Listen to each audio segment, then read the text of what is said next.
옆에 앉아 계신 것도 축복입니다.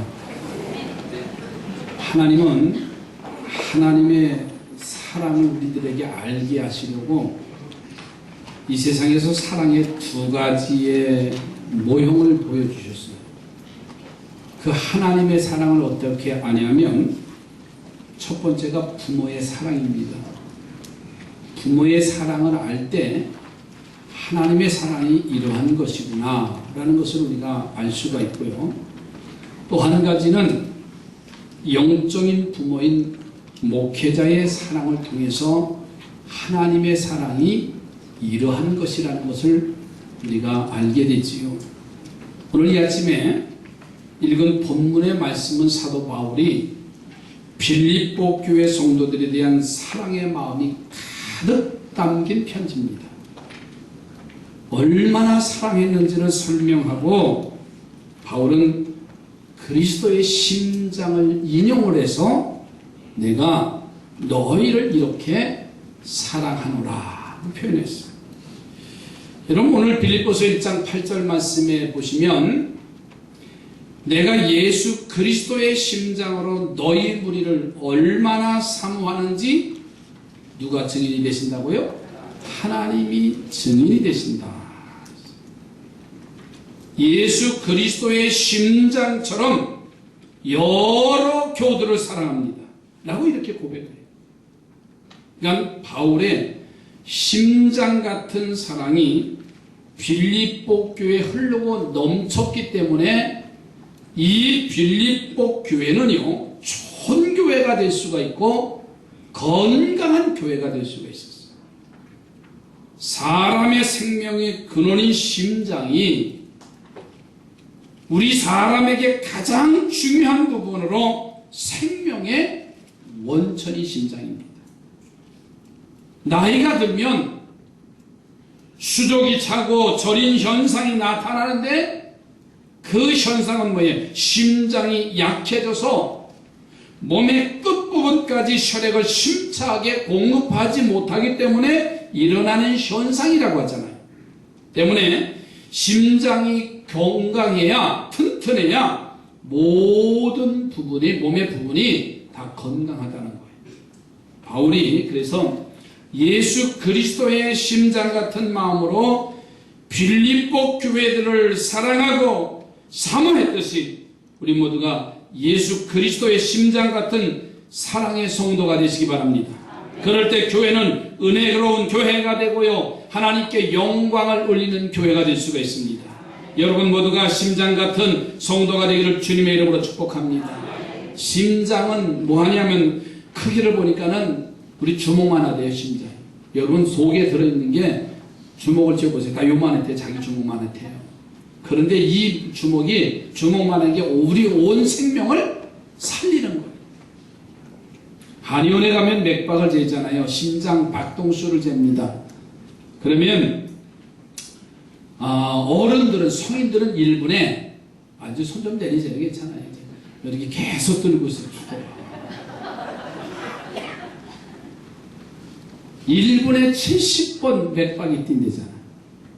그 여자들은 좀 속이 조금 좁아서 75번 뛴대.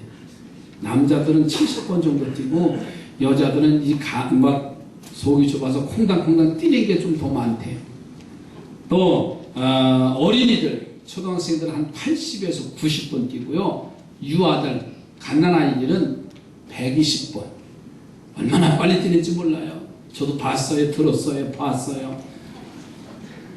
뭐 초음파 찍어가지고 와서 내 얼굴에다 면상에다 들이대더라고요. 보라고. 그것을 맥박을 뛰는 심장을 뛰는 걸 보면 이 아이가 건강하다, 이 사람이 건강하다는 것을 체크하잖아요. 저는 그래서 우리 삼산교회 성도들이 예수의 심장 같은 성도가 되기를 주님의 이름으로 축복합니다. 이 심장의 역할을 보니까는요, 첫째로 좋은 혈액을 공급합니다. 내 몸에 퍼져 있는 혈관을 통해서요, 좋은 피를 우리 가장 끝부분까지 공급해주는 역할이 심장의 역할이 되는 거예요. 그리고 그 피가 돌아가면서 몸에 불순물을 흡수해 와서 그것을 4개의 방울순환하면서 정화시켜서 피를 다시 우리 몸에 계속해서 공급합니다. 그래서 몸의 체온을 유지하고 그리고 우리의 몸을 건강을 유지하는 겁니다. 심장의 첫 번째 좋은 사역은 뭐냐면 좋은 것을 주는 존재라는 거예요. 그러므로 심장 같은 성도가 되려면 남에게 항상 좋은 것을 주는 성도가 되어야 됩니다. 옆에 분하고 좋은 것을 주는 성도가 되십시다. 그게 심장과 같은 성도예요. 좋은 말을 하더라도요, 좋은 말이 오고 가야 됩니다. 말을 하더라도요, 긍정적인 말이 오가야 됩니다. 그리고 희망과 언어를, 소망의 언어가 소통이 되어야 되고요. 사랑을 주고 믿음의 본질을 보이는 성도가 될 때 심장과 같은 성도가 돼요. 그런데 성도들 중에는요, 남에게 상대방에게 나쁜 것을 주는 사람이 있어요. 좋지 않은 말을 해서 남의 마음을 아프게 하고 낙심하게 하고 힘들게 하고 또 남의 선한 일을 비방해서 악한 일로 만들어버리는 그런 사람도 있어요.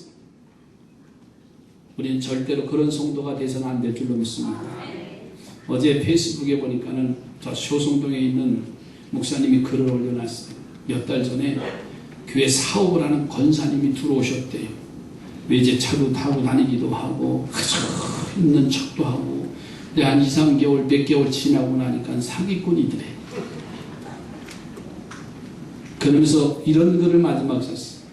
예전에는 신천지 때문에 이단 때문에 성도 한 3가족이 오면 유심히 보면서 신천지가 아닌가 참 목회자의 마음이 괴롭지요.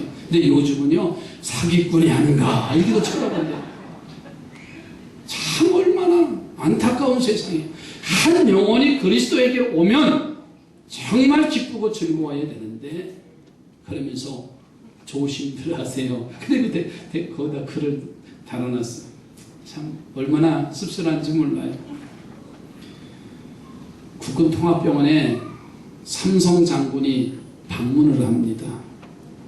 이거 통합병원의 병원장은 준장에 별 하나짜리고 그래서 그 병원을 순찰을 하는데 이 장군이 이제 순찰하면서 잘한 곳은 칭찬하고 또 부족한 부분은 지적을 해서 고치도록 하여야 되는데 그 병동을 이것저것 돌아다니다가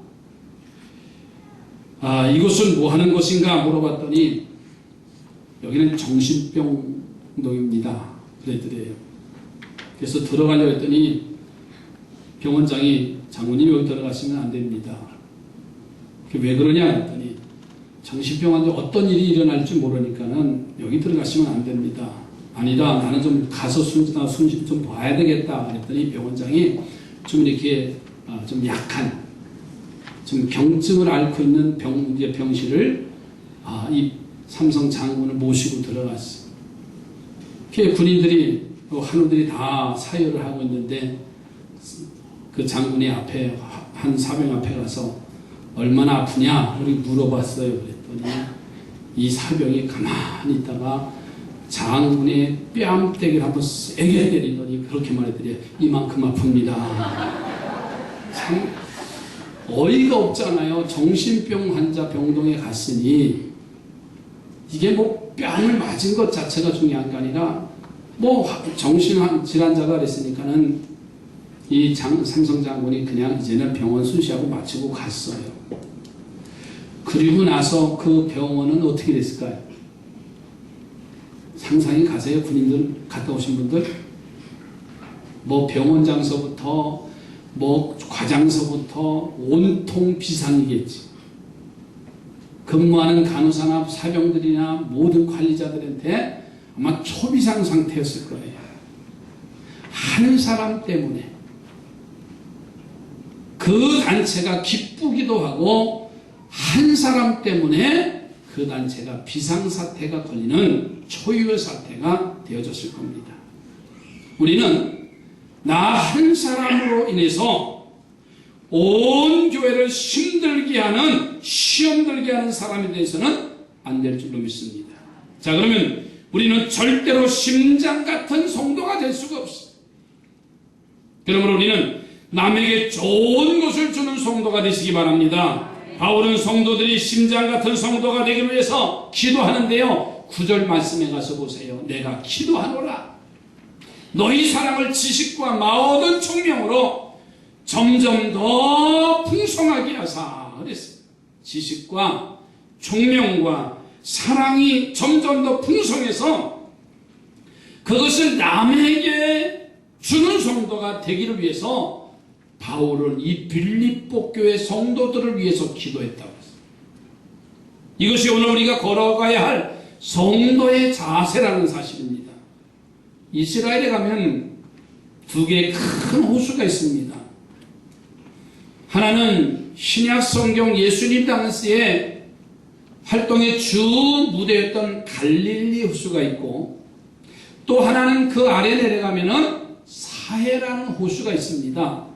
죽음의 바다라고 하는 큰 호수가 있습니다. 그런데 이 갈릴리 호수는 저 북쪽 터키 쪽에서 만년설이 흘러서 갈릴리 호수로 내려옵니다.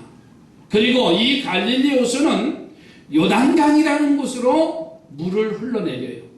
그래서 갈릴리 호수에 가면 많은 생명들이 살아요. 많은 물고기 어종들이 살고요. 요단강이 흐르는 그곳에는 풍요로운 과실과 나무들이 풍성한 것을 볼 수가 있습니다.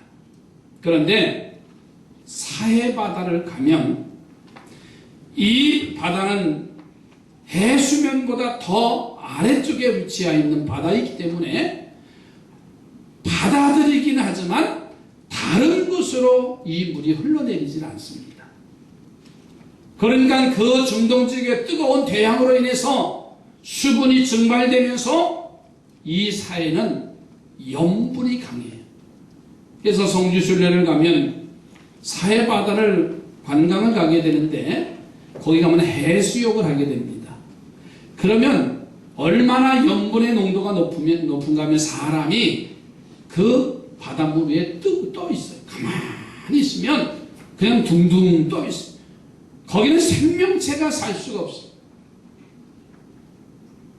소금이라고 하는 그 자체가 많은 생명을 살릴 수가 없이, 그래서 죽음의 바다라고 표현을 합니다. 여러분, 주는 자와 주지 못하는 자의 차이가 하나님은 자연을 통해서 설명해 주시는데, 좋은 것을 주는 곳에는 생명이 있고 풍요가 있고 아름다움이 있지요. 그러나 흐르지 못하고 주지 못하는 곳에는 아무것도 줄 수 없는, 생명을 나눠 줄 수 없는 곳이에요. 여러분, 우리 모두가 좋은 것을 남에게 주는 심장 같은 성도가 되기를 주님의 이름으로 축복합니다. 그러면 나도 살고요, 상대도 사는 거예요. 나도 좋고 남에게도 유익을 주는 겁니다. 사랑을 주는 자가 되십시다. 믿음을 보여주는 모범적인 삶을 사십시다. 좋은 언어, 긍정적인 사고와 언어를 다른 사람에게 공급해주는 성도들이 되면 그 단체는, 그 가정은, 그 교회는 건강한 교회고요, 행복한 교회입니다. 그래서 다른 이들에게 건면과 위로와 기쁨을 주는 성도가 될 수가 있어요. 여러분 자신이 건강한 심장이 되시고 그 심장으로 인해서 온 교회가 몸이 건강하게 되는 축복을 누리기를 주님의 이름으로 축복합니다. 좋은 것을 공급해 줄 때 심장의 역할을 감당할 수가 있고요. 두 번째로는 이 심장은 중단하지 않습니다. 우리 주먹만한 조그마한 이제 기관이지만 이 심장은 우리의 생명이 다하는 날까지요, 혈액을 온몸 전체에 공급하는 일을 중단하지 않아요. 그리고 그 일을 대강하는 게 아니라 최선을 다해서요, 1년 365일 단 1초도 쉬지 않고 계속해서 펌프질을 해서 우리의 생명이 다하는 날까지 공급해주고 있습니다. 그래서 건강한 사람의 맥박은 강하게 뜁니다. 그러나 건강하지 못한 사람의 맥박은 약하고 그 속도가 고르지 못해요. 여러분, 심장이 쉬는 날에는요, 어떤 날이에요? 가신 날이에요. 생명이 끝나는 날이에요. 사고를 당해서 심장이 멎으면요, 응급실에서 전기로 쇼크를 줘서 심장의 운동을 다시 시작하게 하는 장면을 우리는 영상 TV를 통해서 매스컴을 통해서 봅니다. 그런데 아무리 전기 쇼크를 줘서 30cm가 뛰기도 하고 해도요, 이 심장이 다시 박동되지 아니하면 그 사람은 사망 선고를 내리게 돼 있어요. 그러니까 우리 삼산의 성도들은 심장이 얼마나 중요하다는 것을 꼭 기억하시기 바랍니다. 저는 23살에 시신을 만졌어요. 이렇게 염을 하고 지금이야 다 상조에 와서 얼마나 아름답게 하는지요. 그런데 전도사 시절에 가장 어려운 집에 지난주에 오신 원로 목사님이 우리 신학생들을 데리고 와서 오늘은 실습이다. 알지도 못해서 갔는데 머리맡에 가서 손을 잡으래. 돌아가신 분의 손을 잡는 그 첫 손은요, 지금도 잊혀지질 않아요. 얼마나 찬지. 그 냉장고에 들어갔다 나온 것도 같아요. 아주 묘한 그런 기분이 있어요. 어느 날인가 참 깜짝 놀란 적이 한 번 있어요. 우리 구옥순 권사님 남편 되시는 고 김치성 집사님을 이제 임종 예배를 드리는데 가서 예배를 드리고 왔는데 이제 숨이 멈추셔서 다 혼이불을 덮어드렸어요. 그랬더니 딸이 늦게 오더니 그걸 뒤쳐보더니 혼이불을 다시 젖히더니 우리 아빠 살았다는 거예요. 나는 죽었다고 돌아가셨다고 혼이불을 덮어드렸는데, 그러니 목사가 얼마나 깜짝 놀라겠어요. 나는 분명히 돌아가신 것을 확인하고 이제 마지막 임종 예배를 다 드렸는데 우리 아빠 살았다는 거예요. 그냥 머리가 쭉 빛나고 소름이 끼쳐. 분명히 숨을 거두신 걸 봤는데 심장이 멈추고요. 그래서 손에 맥박을 잡아보니까 다 끝나셨어요. 안 뛰어요, 죽은 사람. 여러분 잡아보세요. 뛰나 안 뛰나. 안 뛰면 가신 거예요. 그리고 두 번째 확인하는 방법이 있습니다. 손가락을 코 밑에다 대면 한번 해보세요. 찬바람 나와요? 더운 바람 나와요? 찬바람 나오면 돌아가신 거예요. 반드시 살아있고 숨을 쉬는 사람은요, 심장이 활동하는 사람은요, 더운 바람이 나게 돼 있어요. 근데 찬바람이 분명히 났거든요. 세미한 바람이 나와요. 돌아가셨구나. 그리고 이제 또 한 가지 확인을 해요. 돌아가신 분의 손톱을 봅니다. 왜냐면 혈관이 끝에까지 와, 모세혈관이 있어서 손톱 끝에 보면 손톱 끝에 거기에 파랗게 이제 죽어가요. 이렇게 몸이 차차 이제 식어가요. 그걸 봤는데, 그리고 또 한 가지 또 하나 있어. 돌아가신 분은요, 허리에다 등 밑에다 손을 넣으면 산 사람은 손이 쑥 들어가요. 그러나 돌아가신 분은, 생명이 멈추신 분은 손이 안 들어가요. 이 네 가지의 법칙을 가지고 확인했는데 안 돌아가셨다는 거예요. 그래서 재차 확인했지요. 근데 정말 돌아가셨어요. 여러분, 심장이 멈추는 순간 우리의 생명이 다는 날이에요. 여러분 모두 심장 같은 성도가 되기를 주님의 이름으로 축복합니다. 그래서 연초이건 연말이건 비가 오거나 날씨가 좋거나 환경이 좋거나 나쁘거나 변함없이 믿음의 길, 헌신의 길, 충성의 길을 가는 거예요.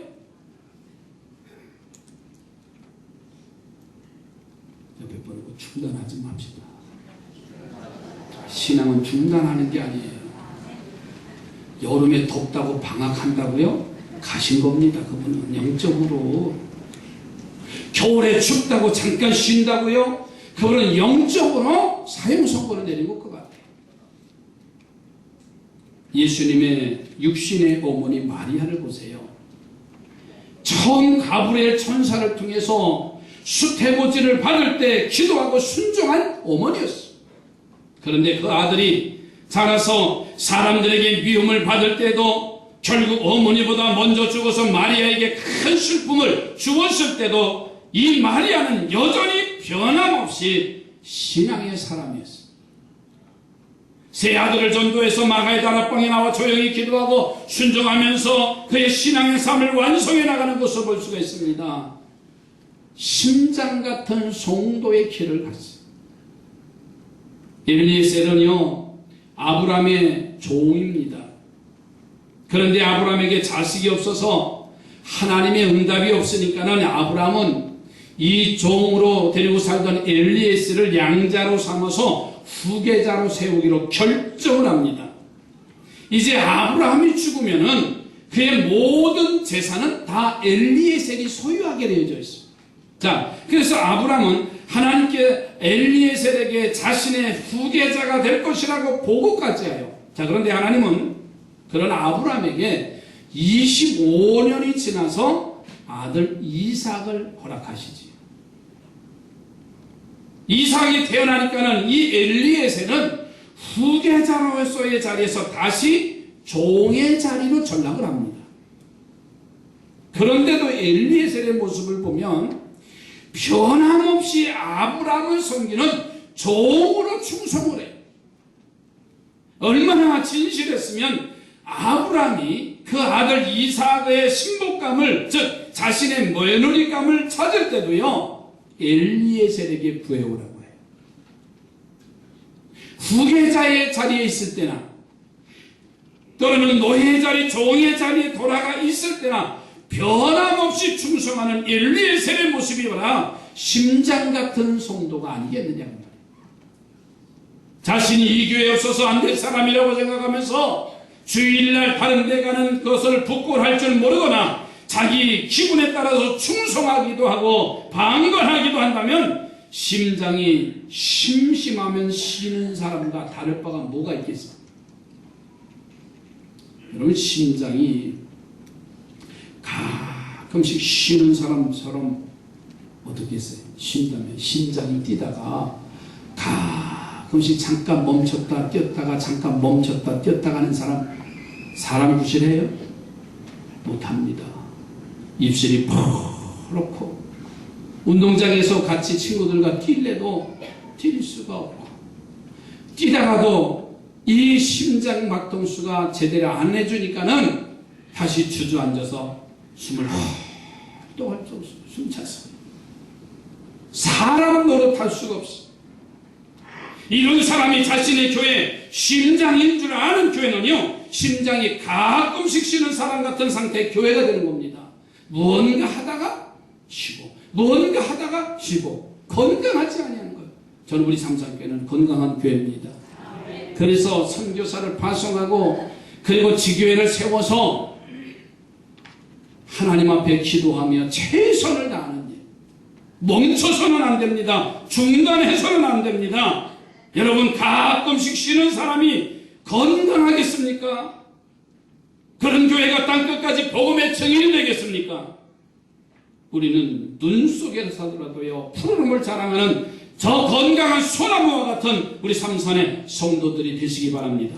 그래야 교회가 건강한 교회가 되고요, 힘을 다하는 교회가 되고 역사를 일으키는 능력의 교회가 될 줄로 믿습니다. 그 교회가 크고 작은 것이 문제가 아니에요. 그 심장이 중단하지 아니하고 계속해서 움직일 수 있느냐 그 말이에요. 10명이 모이면 어떻습니까? 100명이 모이고 1000명, 10,000명이 모이면 어떻습니까? 심장의 역할을 다하는 교회가 건강한 교회입니다. 가정이 어떻습니까? 가난하면 어떻습니까?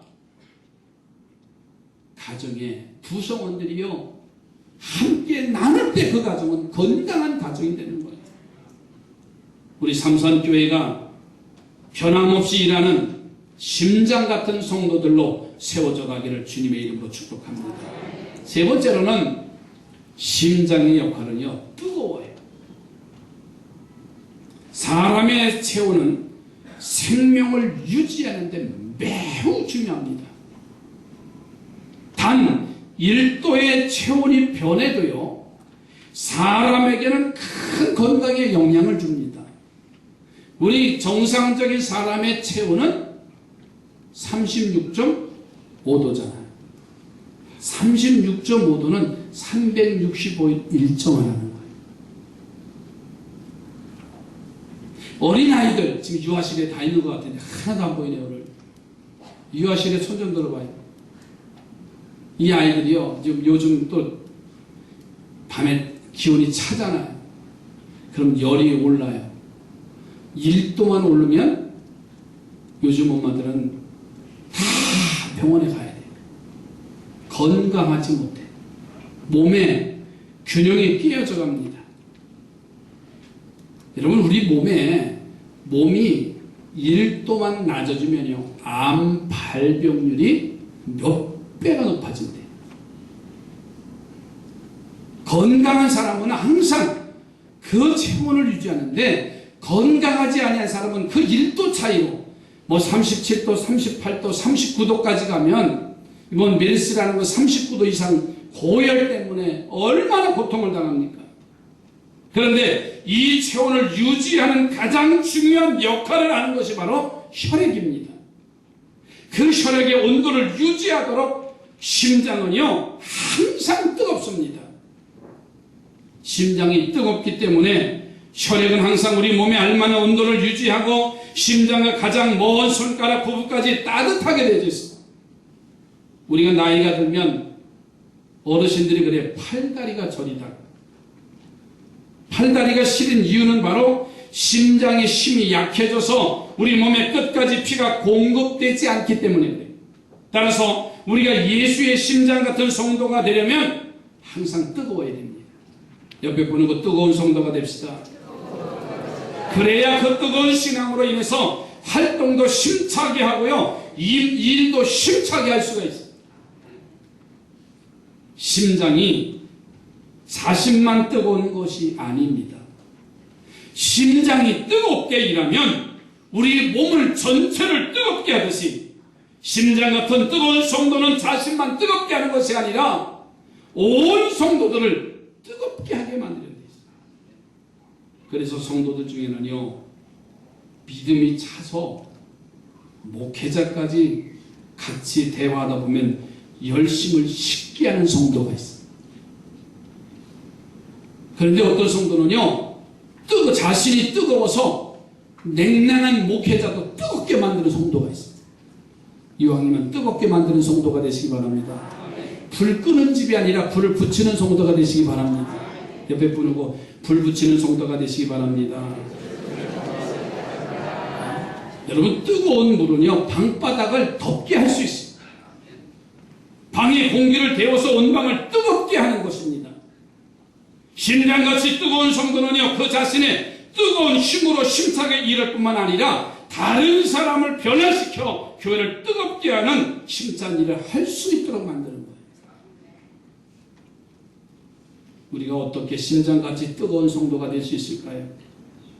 바로 성령 충만하면 됩니다.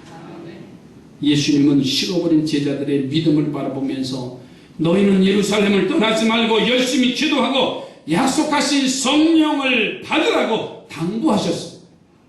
그리고 스가랴 선지자는 스가랴서 4장 6절에 말씀합니다. 그가 내게 대답하여 이르되 여호와께서 스룹바벨에게 하신 말씀이 이러하리라. 만군의 여호와께서 말씀하시되 이는 힘으로 되지 아니하며 능력으로 되지 아니하고 오직 나의 영으로 되느니라. 성령을 받아야 능력 있는 성도가 된다고 이스라엘 백성들에게 스가랴 선지자는 강력하게 얘기했어요. 사랑하는 성도들이요, 성령 충만 받으셔서 심장같이 뜨거운 우리 삼산의 성도들이 되기를 주의 이름으로 축복합니다. 옆에 보고 뜨거운 성도가 되시기 바랍니다. 손 좀 잡아보세요. 창가 뜨거운가?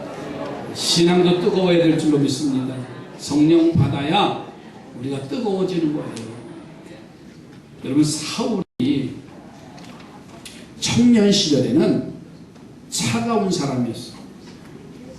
그가 잃어버린 나귀를 찾으러 나갔다가 찾지 못하자 그리고서 집으로 돌아오게 되는데 가까운 곳에 하나님의 종인 사무엘 선지자가 살고 있었어요. 그 같이 간 사울의 사환조차도 이 사무엘 선지자를 만나고 오자고 권면했는데 사울은 그러고 싶지가 않았어요. 결국은 자기가 데리고 간 사환의 손에 이끌려서 마지못해서 사무엘 선지자를 만나서 그에게 기름 부음을 받은 왕이 되고 돌아오는 길에 사무엘의 예언대로 이 사울의 가슴이 뜨거워지기 시작했어요. 얼마 후에 암몬 나하스가 길랏 야베스를 침략합니다. 당황한 이제 길랏 야베스 사람들이 나하스에게 항복하겠다고 했습니다. 그러나 나하스는 이렇게 말합니다. 너희 온 백성들의 오른쪽 눈을 뽑아야 항복을 받아주겠다. 이렇게 말합니다. 온 백성들이 두려워서 우는데 그 소식을 사울에게 전합니다. 이때 사울왕은요, 성령의 사람으로 뜨거운 사람이 되어졌어요. 이 소식을 듣자 그들을 향한 사랑의 마음이 의분으로 끌어올랐고 강력한 성령의 감동이 되는데 사무엘상 11장 6절에 이렇게 말씀해요. 사울이 이 말을 들을 때에 하나님의 영에게 크게 감동되며 그의 노가 크게 일어났다 그랬어요. 어찌 하나님의 백성들을 이렇게 모욕할 수 있는가 하는 의로운 분노가 그의 심령에 충만했어요. 그래서 모든 지파에게 소 한 마리를 잡아서 각을 떠서 그 조각을 보내주면서 나와 같이 암몬을 치지 아니하면 그대들의 소도 이렇게 하겠다고 경고를 했습니다. 그러자 놀라운 역사가 일어났습니다. 두려워 떨며 울던 이스라엘 백성들이 분명히 일어나서 33만 명이 한 사람처럼 전쟁에 나왔어요. 그 용기 있는 백성들을 이끌고 사울은 나가서 암몬을 치니까는 그들이 도망갈 때 둘도 함께한 자가 없이 도망하고 참패를 하고 사울과 이스라엘은 대승리를 암몬 쪽과 싸워서 이기게 됩니다. 사무엘 선지자도 만나기 싫어했던 사울, 그 사울이 성령의 사람이 되니까 이스라엘의 심정처럼 일어나 민족을 구하는 위대한 일을 했어요. 자, 그러니 우리도 이렇게 되어야 심장 같은 성도로 살아나갈 수가 있습니다. 우리 교회를 능력 있는 교회로, 일하는 교회로, 전도하는 교회로 만들게 될 것입니다. 사랑하는 성도들이여, 예수님의 심장처럼 좋은 것을 남에게 주는 우리 성도들이 되기를 바랍니다. 예수님의 심장처럼 중단 없는 일꾼이 되어져 가시길 바랍니다. 어떤 환경과 조건이, 악조건이 내게 온다 할지라도요, 우리의 신앙, 영적 상태는 중단해서는 안 됩니다. 그리고 예수님의 심장처럼 성령으로 뜨거워서 놀라운 역사를 이루는 우리 삼산의 지체들로 세워져 가십니다.